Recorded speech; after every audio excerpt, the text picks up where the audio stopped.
అసలు నేను ఒక షార్ట్ వీడియో చేశాను అనమాట. మొత్తం ఇక ఈ సీజన్ మొత్తం ఇలాగే ఉన్నారు, చెత్తగా చేస్తే దానికి ఆల్మోస్ట్ 5 lakhs 6 lakhs వ్యూస్ వచ్చాయి అనమాట. సో మరి దీని కింద చూస్తే అసలు వ్యూస్ కూడా ఉండవు నాకు తెలుసు, కానీ నాకు అనిపించింది మాట్లాడాలని కాబట్టి చేస్తున్నాను. ఫస్ట్ నాకు మాట్లాడాల్సింది ఆ వీడియో గురించి మాట్లాడాలన్నమాట. సో మొత్తం దాంట్లో ఎక్స్పోజింగ్ అవన్నీ చూపించానమాట. సో చూపించేసరికి అసలు ఎట్లా చూస్తున్నారంటే ఒక్కొక్కరు అసలు ఘోరంగా చూస్తున్నారనమాట. అసలు నేనైతే ఇప్పటి వరకు అయితే అన్ని వ్యూస్ అయితే నా ఛానల్లో అయితే లేదు. ఫస్ట్ ఒకటి తర్వాత ఇది రెండోది అనమాట. ఓన్లీ జస్ట్ 2 days లో నా వ్యూస్ రావడం.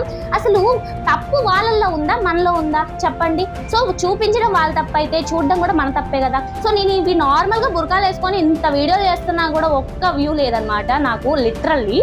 కానీ అక్కడ ఎక్స్పోజింగ్ అసలు వాళ్ళే పెట్టగానే అసలు ఎట్లా చూస్తున్నారు భయ్యా, మీరు అనే ముందు మీరు చూడకుండా ఉంటే బాగుంటుంది కదా అనేసి నా ఫీలింగ్. సో మీరు ఎంత ఎంకరేజ్మెంట్ ఇస్తున్నారు, అన్ని ఇలాంటివి పెడితే బాగుండు కదా అని నాకు అనిపిస్తుంది కదా. సో మరి వాళ్ళకి ఇంకెంత రీచ్ ఉంటే గానీ అంతగానం చేయరు చెప్పండి. సో ఫస్ట్ తప్పేమన్నా ఉందా అంటే మనం ఇక్కడ ముందు ఆపేయాలి, మనం చూడకుండా ఉంటేనే బెస్ట్ అనేది నా ఫీలింగ్.